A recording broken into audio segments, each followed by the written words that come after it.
Hello everyone, welcome back to my YouTube channel. आज की जो हमारी वीडियो है वो है आर्बिट्रेशन एग्रीमेंट के ऊपर।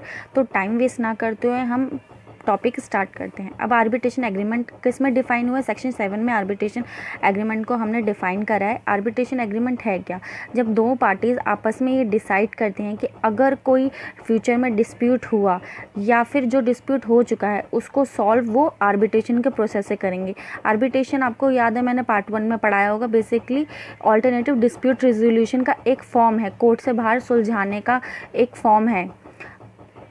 चलिए अब इसके डेफिनेशन पढ़ लेते हैं। Arbitration agreement means an agreement by the parties to submit to arbitration all or certain dispute which have arisen or which may arise between them in respect of a defined legal relationship whether contractual or not.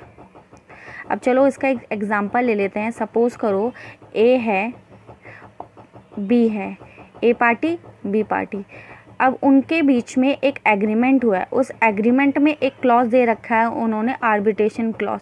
अब आगे चल के उनके बीच में कोई मतभेद हो जाता है तो वो कैसे उसे सॉल्व करेंगे? वो सॉल्व करेंगे आर्बिट्रेशन के थ्रू। क्यों? क्योंकि उन्होंने पहले ही डिसाइड कर लिया था उस एग्रीमेंट में आर्बिट्रेशन क्लॉज डालकर कि इन फ्यूचर अगर कोई भी प्रॉब्लम होगी तो वो किससे सॉल्व होगी? आर्बिट्रेशन से।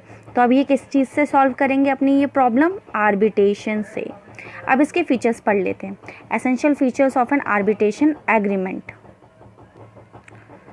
फर्स्ट पॉइंट है एसेंशियल फीचर्स का। आर्बिट्रेशन एग्रीमेंट में एक क्लॉज भी दिया जा सकता है जो आर्बिट्रेशन को बताए कि ये जो कॉन्ट्रैक्ट है या ये जो कुछ भी एग्रीमेंट है, ये अगर ये आगे चल के सही से नहीं हुआ, अगर कोई प्रॉब्लम आई तो वो आर्बिट्रेशन से सॉल्व हो जाएगा।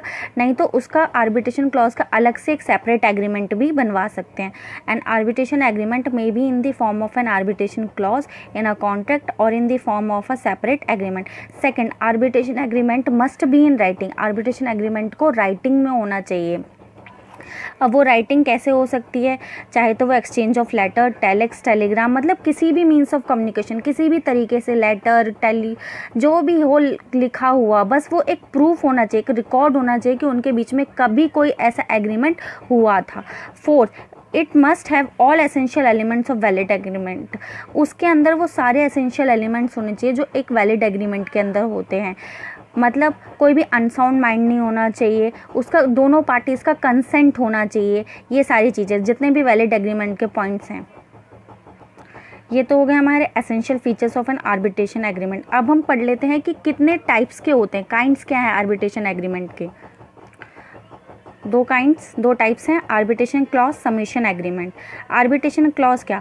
जो फ्यूचर डिस्प्यूट, जो आगे के डिस्प्यूट के लिए क्लॉज डाले जाते हैं, जो छोटे होते हैं, छोटे 3-4 लाइनों के क्लॉज होते हैं, ये कि उसमें बता दिया जाता है कि अगर इन फ्यूचर में कोई डिस्प्यूट हुआ तो आर्बिट्रेशन के थ्रू वो सॉल्व हो जाएगा।